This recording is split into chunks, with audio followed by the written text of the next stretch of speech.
பரிசை வாங்கின வங்காரம்மா தாய் அவங்கள பற்றியும் அவங்க சொன்ன சின்ன கதையை பற்றியும் தான் பார்க்க போகிறோம். I am the hummingbird, I will do my best அப்படின்னு ஒரு கதை சொல்லியிருக்காங்க. இந்த உலகத்திலேயே மிகப்பெரிய விருதுனா அது நோபல் விருது தான். அந்த விருதை வாங்கினவங்க தான் வங்காரம்மா தாய். அவங்க கென்யா நாட்டை சேர்ந்தவங்க. அவங்க ஒரு எக்கனாமிக் என்விரான்மெண்டல் ஆக்டிவிட்டிஸ்ட். அவங்க 1970 கென்யா நாட்டில் எல்லா மரங்களையும் வெட்டப்படுது. அந்த சூழலில் அங்கே மழை பொழியாமல் தண்ணீருக்கு அதிகமாக பஞ்சம் ஏற்படுது. அப்போ பெண்கள் எல்லாரும் 10 கிலோமீட்டர் நடந்து போய் தண்ணீர் எடுத்துகிட்டு வர சூழல் ஏற்படுது. அதனால் வங்காரம்மா தாய் என்ன பண்ணுறாங்கன்னா, கிரீன் பெல்ட் மூமெண்ட் அப்படின்ற ஒரு திட்டத்தின் மூலம் 50+ மில்லியன் மரங்களை நட்டு வச்சு அவங்களுக்கு 2004ஆம் ஆண்டு நோபல் பிரைஸ் வழங்குறாங்க. அந்த நோபல் பிரைஸை வாங்கும் போது அவங்க சொன்ன ஒரு சின்ன கதை, அதாவது I am the hummingbird, I will do my best அப்படின்றது. ஒரு காடு தீ பத்திட்டு எரிஞ்சிருக்கு. அப்போ அந்த காட்டுல இருந்த விலங்குங்க எல்லாம் வேகமா வெளியே ஓடி இருக்காங்க.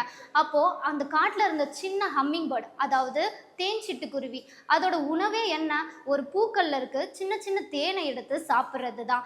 அந்த தேன் சிட்டுக்குருவி அந்த நெருப்பு கிட்ட போயிட்டு வந்திருக்கு. அப்போ அங்க இருந்த விலங்குகள்லாம் என்ன பண்ணுது இந்த தேன் சிட்டுக்குருவி அப்படின்னு பார்த்துருக்காங்க. அதுல இருந்த யானை மட்டும், தேன் சிட்டுக்குருவி நீ ஏன் அந்த நெருப்பு கிட்ட போயிட்டு வர, நீ பொசுங்கிற மாட்டியா அப்படின்னு கேட்டிருக்கு.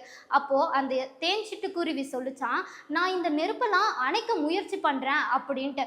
அப்போ அந்த யானை, என்ன தேன் சிட்டுக்குருவி கேலி பண்றியா, என்னோட தும்பிக்கைனால தண்ணி எடுத்து வீசினா கொஞ்சம் தண்ணியாவது வரும், நீ என்னன்னா உன் சின்ன வாயினால தண்ணி எடுத்துட்டு வந்து ஊத்துறன்னு சொல்றியே, என்ன கேலியா இருக்கு அப்படின்னு கேட்டிருக்கு. அப்ப அந்த தேன் சிட்டுக்குருவி சொல்லிச்சான், இல்ல நான் கேலி பண்ணல, என்னால இந்த காட்டுல இருக்க தீயை அணைக்க முடியாதுன்னு தெரியும், ஆனா இந்த காடு தான் எனக்கு வாழ்வாதாரத்தை தந்துச்சு, இந்த காட்டுல தான் நான் வாழ்ந்தேன், என் மூதாந்தியர்களும் அங்கதான் வாழ்ந்தாங்க, அப்படியாப்பட்ட காடுக்கு ஒரு பிரச்சனைன்னு வரும்போது நான் அதை பார்த்துட்டு சும்மா இருந்தேன்னா அது நல்லாவா இருக்கும், அதனால தான் என்னால் முடிஞ்சதை ஒரு முயற்சியாக நான் செஞ்சிட்ருக்கேன் அப்படின்னு சொல்லிச்சான்.